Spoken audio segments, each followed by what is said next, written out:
안녕하세요. 저는 40대 초반 여자입니다. 심심하다고 생각할 정도로 제 인생에서는 큰 사건들이 일어난 적이 없어요. 병원에 입원할 정도로 다친 적도 없고 경찰서에 가본 적도 없이 무난하게 잘 살아왔던 것 같습니다. 그런 저에게도 아주 폭풍처럼 휘몰아쳤던 엄청난 일이 닥치게 되었죠. 지금은 모두 정리가 되어 이렇게 이곳에 사연까지 남길 수 있을 정도로 마음이 많이 안정되었는데요. 그때는 정말 너무 힘들었고 제 인생이 완전히 바닥까지 갈 수도 있는 상황이었으니 지금 생각해도 아찔하네요. 제 기막힌 이야기 한번 들어봐 주시겠어요? 저는 작은 회사를 다니다가 30 초반에 동네 번화가에 화장품 가게를 열게 되었어요. 정말 감사하게도 가게가 잘 되어서 지금까지도 같은 자리에서 계속 가게를 하고 있답니다. 10년이 넘은 시간 동안 한 자리에 있으니 친한 단골분들도 정말 많고 근처 상가에서 일하시는 분들과도 두루두루 친하죠. 작게 하는 거지만 이것도 사업이라고 신경 쓸 것도 많고 해야 할 것도 참 많답니다. 그래서 저는 항상 밤늦게까지 문을 열어두고 일을 하곤 했어요. 직장에 다니는 친구들과는 시간도 잘 안 맞아서 점점 만나는 횟수도 줄어들고 주변 상가의 친한 지인들과 수다 떠는 낙으로 하루를 보내곤 했죠. 그래서 연애도 거의 해보지 못한 채 벌써 나이가 40이 넘었더라고요. 부모님도 계속 결혼을 얘기하시고 친구들의 아이들이 벌써 초등학교에 들어가는 걸 보면서 왠지 초조해지기도 했답니다. 하루는 같은 상가에서 남성복 가게를 하는 친한 지인이 은근슬쩍 말을 꺼내더라고요.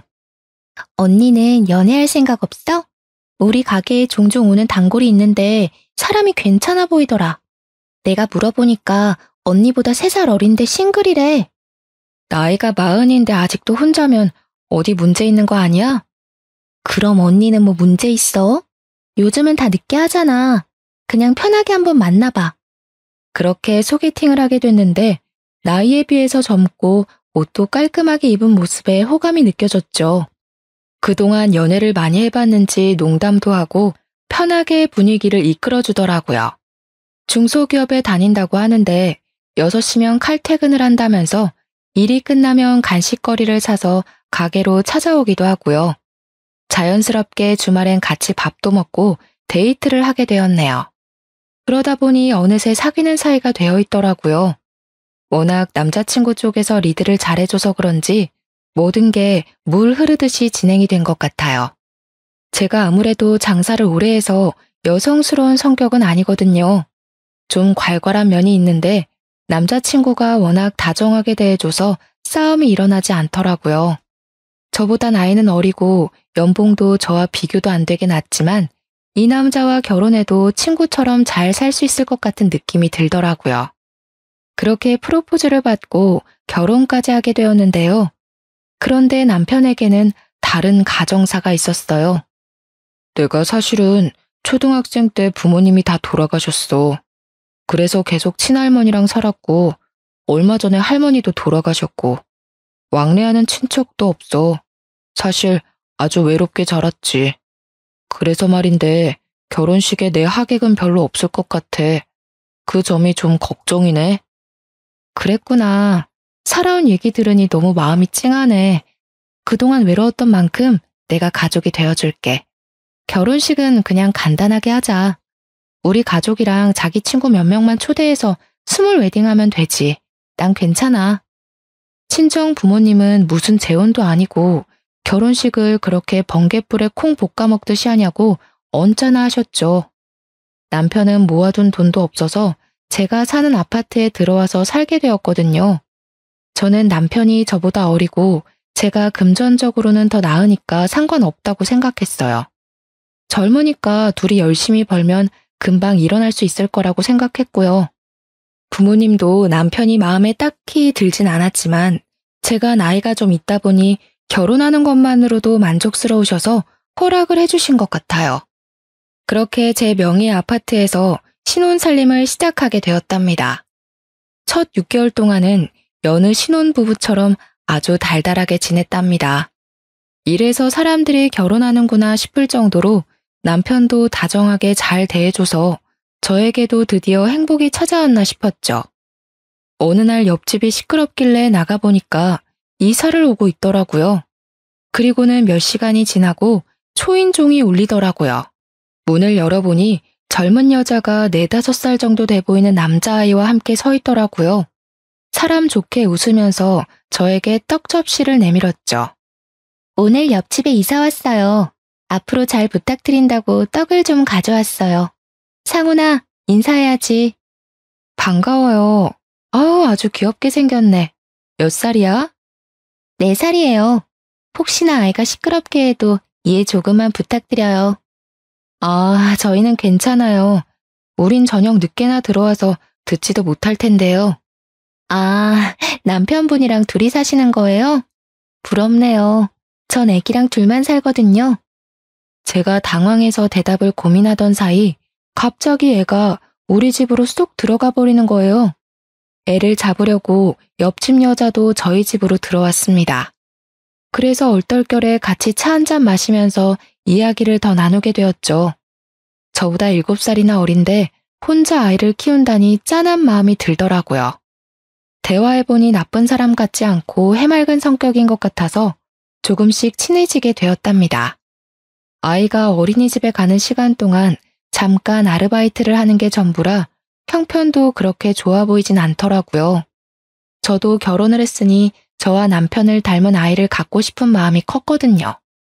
그래서 나름대로 노력을 하고 있는데 잘 되지 않아 병원에 가야 될지 걱정을 하던 차였어요. 옆집 아이를 보니 저를 보고 웃고 장난치는데도 너무 귀엽고 예뻐서 저런 아들 하나 가졌으면 좋겠다는 생각이 저절로 들더라고요. 그러다 보니 아이하고도 장난치며 점점 스스럼 없이 지내게 되었죠. 제가 화장품 가게를 하다 보니 샘플이나 남는 화장품이 많거든요.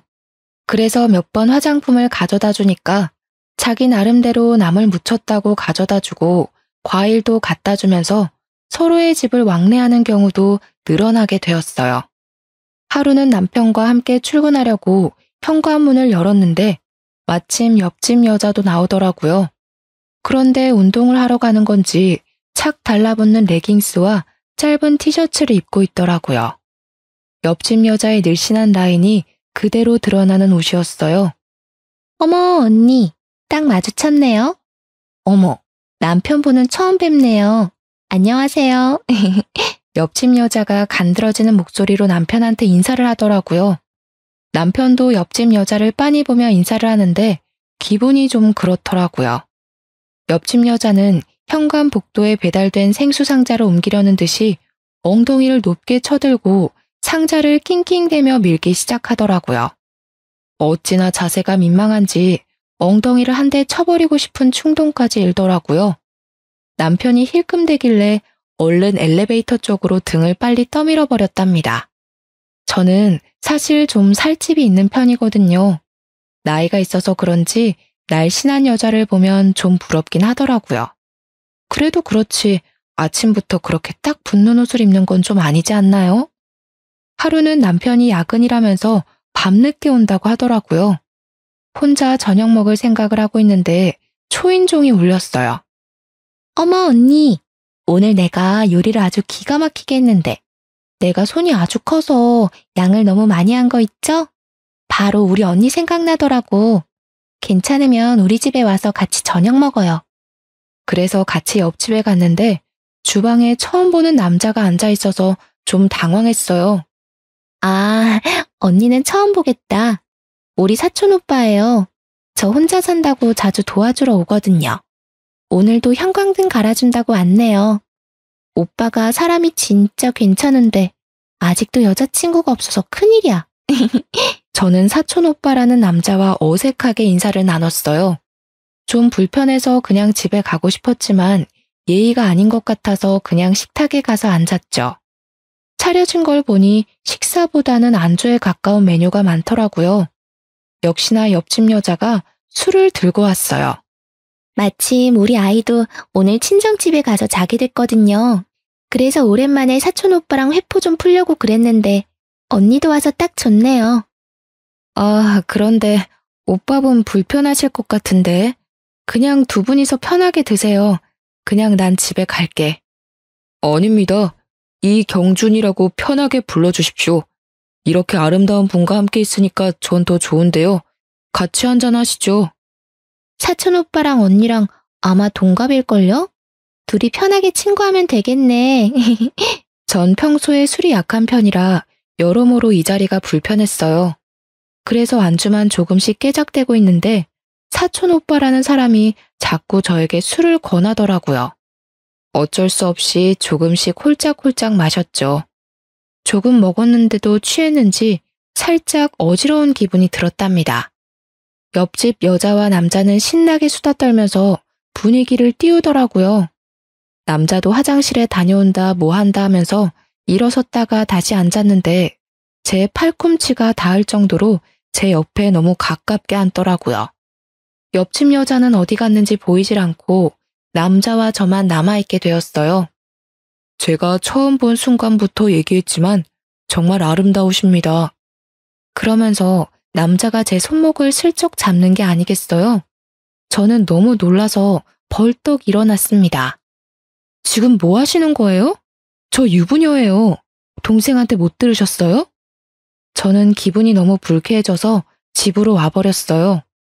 그 일이 있은 후에는 일부러 옆집이 나가는 소리가 들리면 한참 후에 나가는 식으로 옆집 여자를 좀 피하려고 했답니다. 그렇게 시간이 꽤 흘렀을 때였는데요. 저녁밥을 하고 있는데 초인종이 울렸어요. 직감적으로 옆집 여자라는 생각이 들어서 문을 안 열려고 했는데 글쎄 남편이 이미 열었더라고요. 어쩔 수 없이 현관으로 나가보니 옆집 여자가 끈 나시티 하나에다 짧은 반바지만 입고 서 있는 거 있죠? 언니, 요즘 많이 바쁜가 봐요. 통 얼굴을 못 보네요. 우리 아들이 먹고 싶다고 해서 김밥 좀 많이 했거든요. 좀 드셔보세요. 아이고, 나가서 사 먹는 김밥처럼 정말 잘 싸셨네요. 정말 잘 먹겠습니다. 잠깐 들어오실래요? 이제 밥 먹어야 되는데 들어오긴. 밥을 벌써 다 해서 김밥은 내일 아침에 먹으면 되겠네. 암튼 고마워. 잘 가. 저는 옆집 여자를 서둘러 보내버리고 남편도 얼른 식탁에 앉으라고 큰 소리를 냈죠. 남편이 마지못해 와서 밥을 먹더라고요. 당신보다 나이가 한참 어려서 그런가? 애엄마인데도 엄청 몸매가 좋으시네. 누가 보면 당신이 애엄마인 줄 알겠어. 나이가 어린 건 어떻게 알아? 내가 말도 안 해줬는데. 아, 딱 보면 몰라? 훨씬 어려 보이는구만. 당신도 관리 좀 해. 맨날 가게에서 앉아만 있으니까 뱃살이 더 나오잖아. 좀 그만 좀 먹고. 나이 많아서 살도 안 빠지는 거 몰라? 가뜩이나 몸매가 훤히 드러나는 옷만 입는 옆집 여자도 거슬리는데 남편이 자꾸 옆집 여자와 저를 비교하니까 화가 솟구쳤습니다. 그 후로도 옆집 여자가 몇 번을 망치를 빌리러 온다거나 뭘 물어본다거나 한다면서 자꾸 밤에 찾아오더라고요. 그때마다 남편하고 얼마나 간드러지게 대화를 하는지 한 번은 날 잡아서 말을 좀 해야겠다고 생각하고 있었죠. 남편이 계속 늦게 들어오고 대화도 예전처럼 많지도 않아서 같이 있으면 좀 서먹한 느낌까지 들더라고요. 이럴 때 아기가 있으면 아기 재롱에 같이 웃기도 하면서 살면 얼마나 좋을까 하는 마음이 자꾸 생기더라고요. 하지만 한약도 먹어가며 노력을 해봐도 좋은 소식은 쉽게 찾아오지 않았답니다. 온 신경이 아기 생각에 쏠려서 한 달 한 달 기대와 실망을 반복하며 지내니 제 자신조차도 황폐해져가는 기분이 들었어요. 밖에서 저보다 나이 어린 여자들이 유모차를 끌고 가는 모습을 보면 얼마나 부럽고 좋아 보이던저. 나는 저런 행복을 영영 느껴보지 못하는 게 아닐까 하는 조급함이 밀려오고 좀 더 어릴 때 결혼을 했어야 했다는 후회도 들곤 했어요. 남편과의 사이를 좀 돈독하게 만들어 보려고 오랜만에 주말에 밖에서 데이트를 하자고 했죠. 남편이 어찌나 귀찮은 표정으로 싫은 티를 내던지 서운하더라고요. 어르고 달래서 현관문을 나서는데 옆집에서도 인기척이 나는 게 아니겠어요? 옆집 여자가 착 붙은 원피스를 입고 아들 손을 잡고 나오더라고요. 어머 언니, 오늘 너무 이쁘시네요. 어디 좋은 데 가세요? 주말이니까 남편이랑 데이트 좀 하려고. 어머, 너무 부럽네요. 어디 가는데요? 저도 날씨 좋아서 우리 아들이랑 산책하려고 나온 거거든요. 그때 아이가 남편에게 달려오더니 남편 손을 탁 잡는 게 아니겠어요. 남편이 당황해서 저와 옆집 여자를 번갈아 가면서 쳐다보더라고요.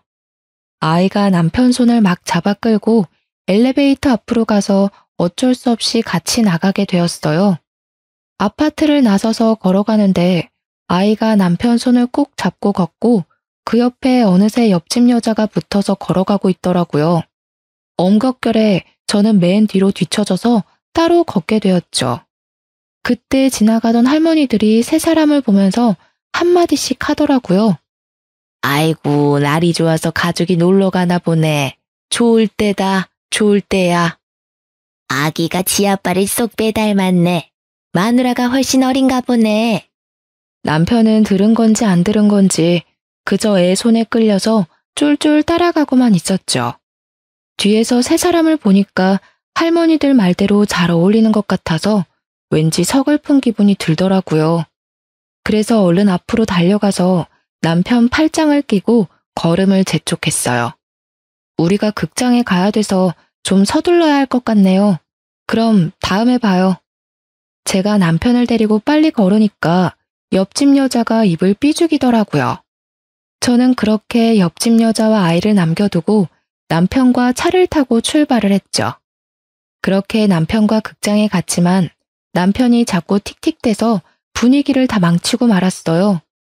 결국 대판 싸우고 저녁도 안 먹고 집에 와서 쫄쫄 굶었답니다. 그렇게 남편과 저는 숨만 쉬어도 싸우기 시작했는데요. 결혼 초기만 해도 남편은 생활비를 꼬박꼬박 줬었거든요. 금액은 사실 적었지만 고마운 마음으로 받아서 아껴 쓰려고 노력했어요. 사실 벌이는 제가 더 괜찮았기 때문에 그걸로 남자 자존심을 갉아선 안 된다는 마음이 커서 제가 얼마 버는지도 말하지 않았었고요. 그런데 시간이 갈수록 남편이 자꾸 돈을 요구하기 시작하더라고요. 어느 날은 10만 원, 어느 날은 50만 원, 이런 식으로 자잘하게 자꾸 돈을 빌려달라고 했어요. 저는 그때마다 계좌이체를 바로 해주었는데요. 큰 금액이 아니니까 부부 사이에 바로 달라고 하기에도 좀 그렇더라고요. 그래서 그냥 남편에게 용돈을 준다고 생각하고 넘기고 있었죠. 그런데 한 달에 많게는 100만 원도 달라고 하는 식으로 계속 요구하니까 매출이 없는 달은 생활하기가 너무 힘들더라고요. 속은 부글부글 끓었지만 일단 지켜보자는 마음으로 참고 있었죠. 그런데 하루는 저녁에 들어와서 이런 말을 하는 게 아니겠어요? 회사가 좀 어려워져서 당분간 월급이 좀 밀릴 것 같은데 어떡하지? 의리가 있는데 바로 관두기도 그렇고 말이야. 앞으로 생활비는 못 줄 것 같아. 언제까지 월급을 안 준대? 그러면 새로운 회사를 좀 찾아보는 게 낫지 않아? 사장님이랑 내가 쌓아온 정이 있는데 어떻게 바로 팽하냐? 너는 장사를 해서 그런지 참 매정하다. 너 돈 잘 벌잖아. 월 수입이 얼만지 말 좀 해봐. 나도 많이 못 벌어. 당신 월급보다 좀 더 많은 정도야. 거짓말하지 마. 남편한테는 솔직하게 말을 해줘야지. 내가 뭐 네 돈 들고 도망이라도 간대? 왜 그렇게 숨겨? 한 달 매출이 얼만데? 매달 들쑥날쑥이라 딱 말하기가 좀 그래서 그래. 그럼 월급 다시 받을 동안 내가 알아서 생활비 내고 다 할 테니까 걱정하지 마. 그럼 됐지? 아씨, 진짜 비싸게 구네. 대충 얼마인지 말하면 될걸.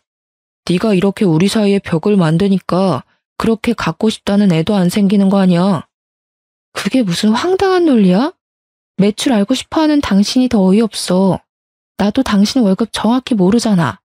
생활비도 그동안 30만 원 줬으면서 뭐 얼마나 많이 줬다고. 너 참 사람 은근히 무시한다. 옆집 여자 좀 봐. 말도 얼마나 사근사근하게 하고 남자를 시켜 세워주냐. 가서 좀 배워. 뭐?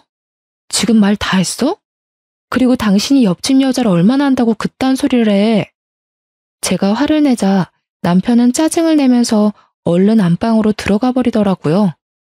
맞아요. 생활비 30만 원 받으면서 저녁마다 고기 반찬해서 차려주고 청소며 빨래며 살림도 다 한 게 바로 접니다. 저는 그래도 혼자 일하니까 남편은 회사에서 얼마나 사람들에게 시달릴까 싶어 제가 다 도맡아 했어요. 저보다 나이도 어리지만 그래도 남편이니까 청소기 한 번을 돌린 적이 없어도 대우해 주려고 노력했네요. 그랬더니 점점 도가 지나치더라고요. 집에 오면 고개를 핸드폰에 쳐박고 저를 한번 쳐다보지도 않은 날이 늘어났답니다. 제가 대화를 해보려고 하면 귀찮아하면서 오만상을 찡그리고요. 당연히 아기를 준비하는 과정도 성의가 없었죠. 약속을 미루기 일쑤고 술 먹고 밤 늦게 들어오기도 하고요. 그런 남편의 모습을 보며 저도 점점 마음을 닫게 되더라고요. 늦게 결혼한 만큼 알콩달콩하며 행복하게 살고 싶었는데 이건 집에 청소년 남자애를 키우는 기분이 들기까지 했어요. 제가 원하던 결혼의 모습과는 너무 달라서 이럴 바엔 차라리 예전처럼 혼자 자유롭게 살고 싶다는 마음이 들었죠.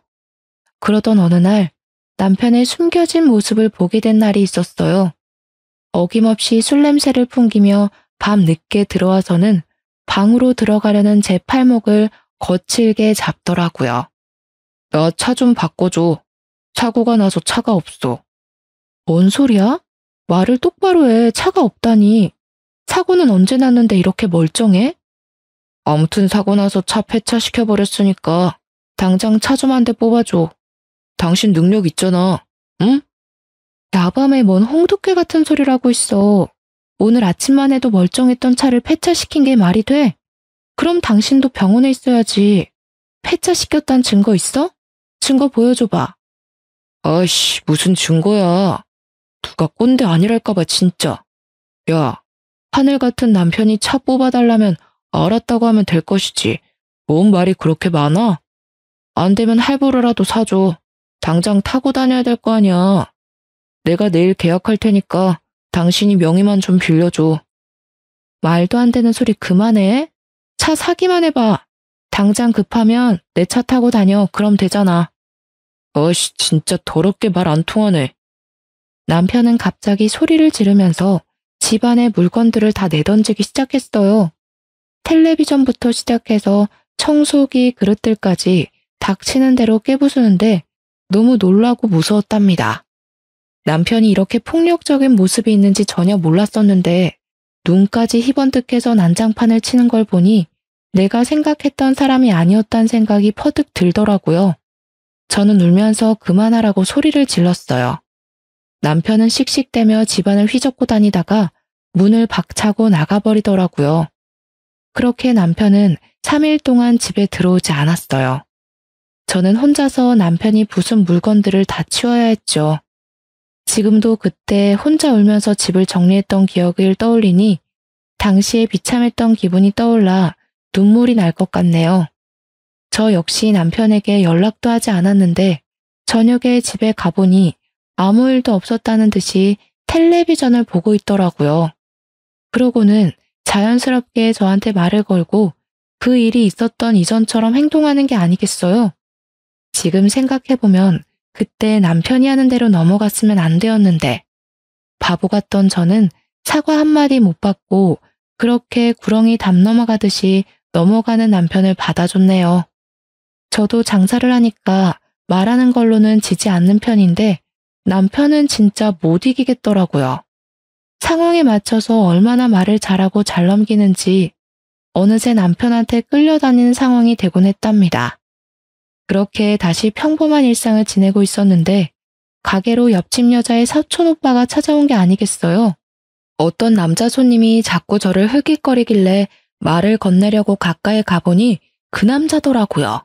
제가 놀라서 쳐다보니까 남자가 씩 웃는데 기분이 좀 그렇더라고요. 그동안 잘 지내셨어요? 제가 찾아와서 놀라셨죠? 아, 네. 좀 당황스럽네요. 화장품 사러 오신 거예요? 여기가 제가 하는 가게인 거 알고 오신 거예요? 네. 이 근처에 뭐 사러 왔다가 여기서 화장품 가게 하신다고 사촌 동생이 말했던 게 기억이 나서요. 혹시나 들어와 봤는데 딱 여기 계셔서 저도 놀랐습니다. 점심 안 드셨으면 같이 드실래요? 저 혼자 먹으려던 참이거든요. 아, 먹을 시간이긴 한데 전 보통 배달시켜서 간단하게 먹어요. 그러지 마시고 나가시죠. 제가 아주 맛있는 거 사드릴게요. 오늘 날씨가 아주 좋아요. 바람도 쐬고 좋잖아요. 자자, 얼른요. 저도 좀 마음이 답답했었는데 산책하면 좋겠다 싶어 그냥 따라 나섰어요. 근처에 맛있는 식당을 안다면서 저를 이끌더라고요. 그래서 20분 정도를 천천히 걸어가며 얘기를 나눴죠. 주로 남자가 질문하고 저는 짧게 대답만 하는 식이었답니다. 저번에 일이 좀 걸리긴 했지만 옆집 여자에 대해 좀 알고 싶기도 해서 남자를 따라 나선 것도 있었고요. 은근슬쩍 옆집 여자에 대해서 물어봤는데요. 옆집 여자에 대해 얘기해 준 거라곤 혼인신고한 적 없이 아이 아빠와 살다 헤어져서 아이를 키우며 혼자 산다는 이야기였어요. 대부분 이미 알고 있던 거라서 딱히 놀랍지도 않았고 중요한 얘기는 해주질 않아서 좀 김이 빠졌죠.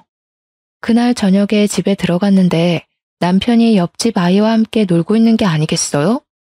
둘이 아이가 가져온 로봇을 가지고 신나게 장난을 치고 있었는데 남편이 그렇게 아이와 잘 놀아주는지 처음 알았네요. 당신 어떻게 된 거야? 이렇게 늦은 저녁에 왜 옆집 애가 여기 있어? 갑자기 급한 일이 생겼다고 잠깐만 맡아달라고 부탁을 하더라고. 그래서 몇 시간만 봐주기로 했어. 이웃지간에 그 정도는 도울 수 있잖아. 그래 뭐. 근데 당신이 이렇게 애랑 잘 놀아주는지 몰랐네? 뭘 잘 봐. 그냥 같이 좀 놀아만 주는 거지. 아 시끄러. 얼른 저녁이나 해. 애도 밥은 먹여서 보내야 할 거 아니야. 옆집 여자가 밉상이어도 애가 무슨 잘못이 있겠나 싶어 아이가 잘 먹을 만한 반찬으로 저녁을 준비하기 시작했어요. 어느새 남편과 아이는 안방에 들어가서 뭘 하는지 깔깔 웃는 소리가 거실까지 들리더라고요. 저는 밥 먹으라는 소리를 하려고 안방 문을 살짝 열었는데 아이가 남편에게 아빠라고 말하는 걸 똑똑히 듣고 말았습니다. 한 번이면 모르겠는데 2번이나 들어서 너무 놀라 문을 활짝 열었죠. 지금 얘가 아빠라고 하지 않았어? 분명히 들었는데? 뭔 소리야, 그런 적 없는데. 잘못 들었겠지. 내가 2번이나 분명히 들었어. 아빠 이거 해줘. 이랬잖아. 당신은 못 들었어? 그랬나? 들은 것 같기도 하고. 아, 애가 말한 걸 뭘 그렇게 신경을 써. 배고파. 저녁 다 됐어? 남편은 또 어물쩍 넘어가더라고요. 남편과 아이가 밥 먹는 모습을 보는데 기분이 굉장히 꺼린축해서 목으로 밥이 잘 안 넘어갈 정도였답니다. 밤 10시가 되도록 옆집 여자는 오지 않았고 아이는 남편의 무릎을 베고 아주 편하게 잠이 들어 있더라고요. 가뜩이나 아기를 갖고 싶은 마음이 큰데 남편이 다른 집 애를 저렇게 자기 자식 마냥 재우고 있는 걸 보니 여러 가지 감정이 스쳐가더라고요. 그때 마침 옆집 여자가 아이를 데리러 왔답니다. 어머 언니, 너무 미안해요. 언니한테도 말을 했어야 하는데 아까 너무 급한 일이 있어서 남편분께 아이를 좀 맡겼네요. 뭐 그럴 순 있는데 앞으로는 좀 조심해줘. 주변의 지인이나 가족한테 먼저 물어보는 게 순서 아니겠어? 근데 내가 좀 이상한 게 있는데 아까 아이가 우리 남편한테 아빠라고 부르더라고. 아, 그래요? 아, 사실은 우리 아들이 아빠를 본 지가 오래돼서 그런지 어른 남자만 보면 아빠라고 부르곤 하더라고요. 심지어 우리 사촌 오빠한테도 아빠라고 한다니까요. 어머, 언니 놀라셨겠다. 옆집 여자는 호들갑을 떨면서 아이를 데리고 가버렸어요. 남편은 저한테 인정도 없다느니 하면서 궁시렁대더라고요. 얼마 지나지 않아 남편은 회사에 일이 없다면서 아예 나가지도 않았는데요. 매일 집에서 핸드폰이나 보고 게임만 하는 날이 늘어만 갔죠. 그 와중에 보이스피싱을 당했다면서 1,000만 원을 빌려달라고 하질 않나 용돈을 달라고까지 해서 저는 혼자 살 때보다 훨씬 많은 지출을 감당해야 했어요. 돈을 안 주면 저한테 욕을 하거나 화를 내는 날도 많아져서 저는 지칠 대로 지친 상태였죠. 그렇다고 대출을 받을 순 없으니 저는 더욱 아껴서 생활해야만 했어요. 심지어 가게에서 배달시켜 먹는 밥값도 아까워서 집에서 도시락까지 싸서 다니기까지 했죠. 그런 제 사정은 아는지 모르는지 남편은 비싼 구두나 옷도 사들고 오기도 하고 우연히 핸드폰으로 온 카드 명세서를 봤는데 몇백만 원 단위인 거예요. 저는 머리끝까지 화가 나서 이성을 잃었답니다. 돈도 안 벌면서 카드값이 이게 말이 돼? 당신 미쳤어? 요즘 나도 장사 안 돼서 대출까지 받을 판이야. 대출도 다 재산이야. 받을 수 있으면 좀 받아와.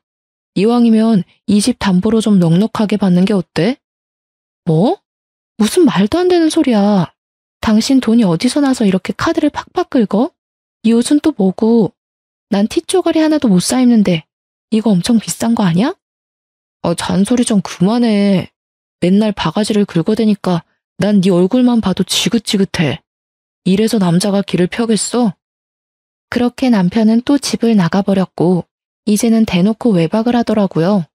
저도 남편에게 조금의 미련도 남아있지 않아서 들어오던 말던 신경도 쓰지 않았죠. 그러던 어느 날 남편이 제 얼굴에 사진 몇 장을 휙 던지는 게 아니겠어요. 어이가 없어서 사진들을 살펴봤는데 사진 속에는 저와 옆집 여자의 사촌오빠가 나란히 걷고 있는 모습이 담겨 있었어요. 저는 황당한 얼굴로 남편을 바라봤죠. 너 바람났냐? 어떤 놈이야? 어떤 놈이길래 대낮부터 이딴 데를 드나들어? 도대체 무슨 소리야? 그냥 걷는 사진인데 무슨 말도 안 되는 소린데. 그리고 이 남자, 옆집 여자 사촌오빠야. 야, 사진 똑바로 봐. 뒤에 찍혀있는 장소를 보라고. 이렇게 증거가 있는데 발뺌이야? 너 당장 이혼이야. 참나 어이가 없어서. 간판 코딱지만하게 보이는 걸 갖고 우기는 거야? 이딴 걸 지금 증거라고 들이미는 거야? 다른 남자랑 같이 있는 사진이 찍혔는데 뭔 말이 많아. 네가 바람핀 거고 네가 유책 배우자야. 네가 날 배신했고 난 절대 안 봐줄 거니까 변호사나 준비해. 이거 말고도 다른 증거 차고 넘쳐. 이 남자 옆집 여자 사촌 오빠라니까. 내가 옆집 여자 불러올게. 물어보면 되잖아. 저는 옆집 여자에게 연락해서 집으로 좀 와달라고 했죠. 바로 초인종이 울리고 옆집 여자가 실실 웃으면서 집 안으로 들어오더라고요. 옆집 여자가 바닥에 떨어진 사진 한 장을 집어들고 한참 바라봤어요. 어머 언니, 이 사진은 뭐예요? 우리 사촌 오빠랑 바람난 거예요? 어머 웬일이야. 거봐, 이분도 나랑 같은 말을 하시네. 감히 나 몰래 다른 놈을 만나? 내가 무조건 소송 걸 거야. 어쩐지 우리 사촌 오빠가 요즘 만나는 여자가 있다고 하더니 그게 언니였는지는 상상도 못했네요. 아, 그러셔? 그럼 어디 다른 증거도 좀 보여줘봐. 이까짓 거로 소송한다니 머리가 떨어져도 한참 떨어지는 거 아니야? 그럼 이건 어때? 이 정도는 돼야지. 저는 남편 핸드폰으로 동영상 하나를 전송했어요. 동영상을 보기 시작한 남편의 얼굴이 사색이 되어 가더군요. 동영상 안에는 남편과 옆집 여자 그리고 사촌 오빠가 커피숍에서 대화를 나누는 장면이 찍혀져 있었거든요. 아, 진짜 돈 뜯어내기 더럽게 어렵다니까. 이번에 1,000만 원도 간신히 뜯었어. 이 뚱땡이랑 언제까지 살아야 되냐? 역겨워 죽겠어. 빨리 끝내고 싶다 진짜. 조금만 참아 자기. 증거 조금만 더 만들면 바로 작업 들어가자. 나도 우리 자기 그 여자 옆에 두는 거 살떨리기 싫어. 남편과 옆집 여자는 하얗게 질린 얼굴로 서로를 멍하게 바라보고 있더라고요. 저는 남편에게 다가가서 뺨을 아주 세게 때렸어요. 그리고 남편의 멱살을 잡고 거칠게 흔들기 시작했어요. 뭐? 내가 유책 배우자라고? 누가 누굴 배신해? 야, 이 버러지만도 못한 사기꾼아. 네가 어떻게 나한테 이래? 여보, 다 오해야. 이걸 어디서 봤는지 모르겠는데 이건 분명히 조작이야. 난 이 여자를 밖에서 만난 적도 없는데 어떻게 이런 게 찍혀. 이건 날 모함하는 거라고. 개풀 뜯어먹는 소리 하고 있네. 네가 뭐 얼마나 대단한 작자라고 누가 널 모함해. 둘이서 연극하면서 나 하나 바보 천치 만드니까 기분 좋았니? 아주 신났어. 저는 바로 옆집 여자의 머리채를 확 휘어잡고 거칠게 양옆으로 흔들기 시작했어요. 머리카락을 한 움큼 뽑고서는 비명을 지르는 옆집 여자를 바닥으로 밀어버렸죠. 옆집 여자가 고개를 바닥에 박고 덜덜 떨고 있더라고요. 사기칠 위인도 못 되는 이 무식한 것들아. 니네야말로 바닥까지 떨어질 준비해. 언니, 잘못했어요. 한 번만 봐주세요. 너무 살기가 어려워서 그랬어요. 우리 어린 아들을 봐서라도 한 번만 봐주세요. 네? 웃기고 있네. 네 그 애틋한 아들 오늘부로 못 볼 테니까 가거나 해도. 남의 눈에서 눈물 나게 하면 네 눈에선 피눈물 나는 법이라는 걸 확실히 알게 해줄게. 저는 옆집 여자에 대해서 여러모로 이상하다는 걸 느끼고 있었는데 사촌 오빠라는 남자와 밥을 한번 먹은 뒤로 그 남자가 뭘 숨기고 있다는 인상을 강하게 받았답니다. 마침 같은 건물에 흥신소가 있었는데 오며 가며 인사를 했던 기억이 있어서 한번 속는셈 치고 찾아가 보게 되었어요. 사촌 오빠라는 남자에 대한 정보를 좀 찾아달라고 했더니 이틀도 안 돼서 알려주었는데요. 결과가 아주 놀랍더라고요. 그 남자는 옆집 여자와 친척 사이는 당연히 아니었고 사기 전과도 있는 사람이었어요. 저는 바로 남자에게 연락해서 한번 만나자고 했는데 아주 반기면서 바로 약속을 잡더라고요. 커피숍에서 마주한 남자는 아주 사람 좋은 웃음을 지으며 저를 은근한 눈빛으로 바라보는 게 아니겠어요. 그쪽이 누군지 다 알고 왔으니까 솔직하게 다 털어놓는 게 좋을 거예요. 그럼 그쪽은 형은 면하게 해줄 테니까. 지금이 마지막 기회예요. 또 감옥 가고 싶진 않잖아요? 제 말을 들은 남자의 표정이 순식간에 변했어요. 정색을 하고 말을 하는데 완전히 다른 사람 같았답니다. 그 두 사람이 다 짠 거고 저는 아는 게 없어요. 그냥 그쪽이랑 바람만 펴주면 3천만 원 준다고 해서 하게 된 거예요. 우리가 지금까지 뭘 한 것도 없고 난 잘못한 거 없잖아요. 난 빼줘요. 그니까 지금 싹 털어놓고 나한테 협조하라고요. 그리고 두 사람이랑 만났을 때 얘기하는 거 동영상 찍어서 나한테 넘겨요. 남자는 다시 감옥에 가는 게 싫었는지 바로 남편을 배신하고 모든 진실을 털어놓더라고요. 사실 남편과 사촌 오빠라는 그 남자는 20대 때부터 알고 지낸 친구 사이라고 해요.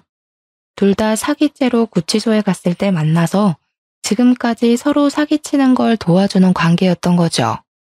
남편은 반반한 외모 믿고 외로운 여자들한테 접근해서 사귀는 척하면서 돈을 빌리고 사업한다고 투자도 받는 식으로 사기를 치고 다녔다고 해요. 그러다가 소송 이혼을 해서 승소하면 여자의 재산의 절반까지 받을 수 있다는 걸 알게 돼서 작정하고 사기 결혼까지 하기로 한 거죠. 돈을 잘 벌고 재산도 좀 있는 여자들을 찾아다니다가 우연히 옆 가게에서 장사하는 지인에게 제 이야기를 듣게 된 거고요. 그렇게 제가 남편의 첫 사기 결혼 상대가 된 것이었어요. 더 기막힌 건 옆집 여자는 남편과 오래 사귀고 사실혼 관계였다는 거죠. 그 아이도 당연히 남편의 아이였고요. 남편은 저와 결혼하고 혼인신고까지 하는 것을 성공한 뒤에 옆집으로 그 여자와 아이를 불러들이고 제가 사촌 오빠랑 바람이 나도록 만들려고 한 거였죠.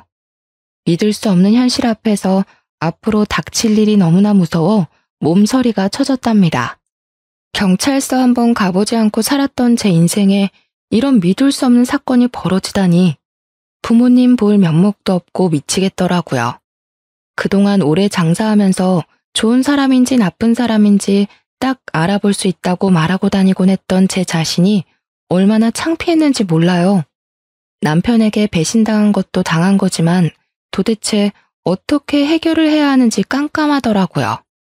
모든 진실을 알고 난 뒤에 혼자 가슴을 쳐가며 몇 날 며칠을 목 놓아 울었답니다.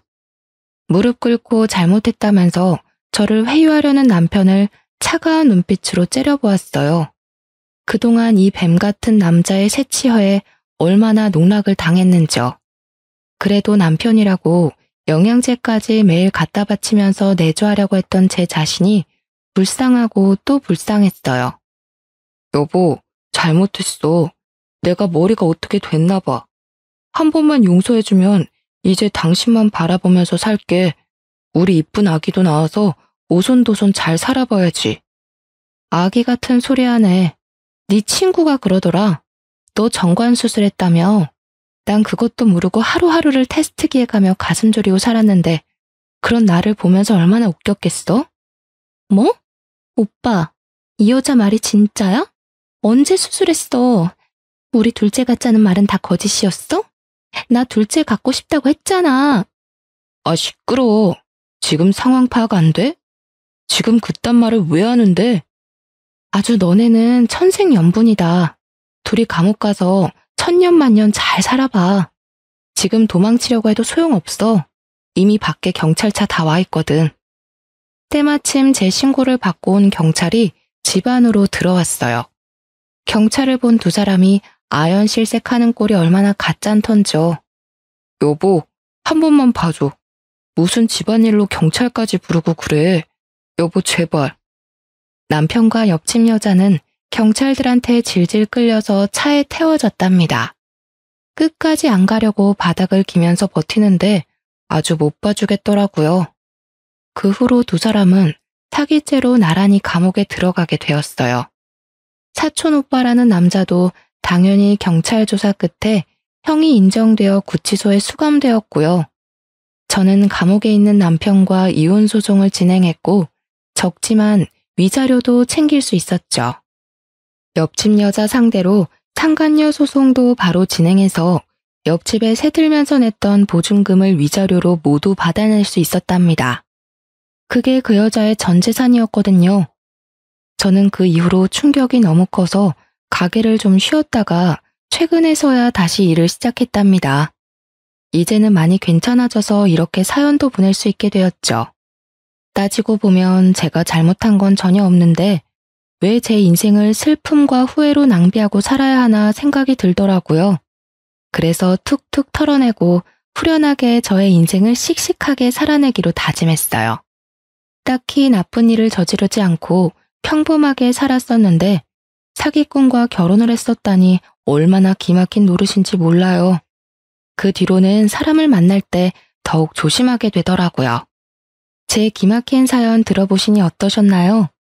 여러분도 사람을 만날 때 어떤 사람인지 잘 따져보시고 만남을 이어가시면 좋을 것 같아요. 제 이야기 들어주셔서 감사합니다. 모두 행복하세요.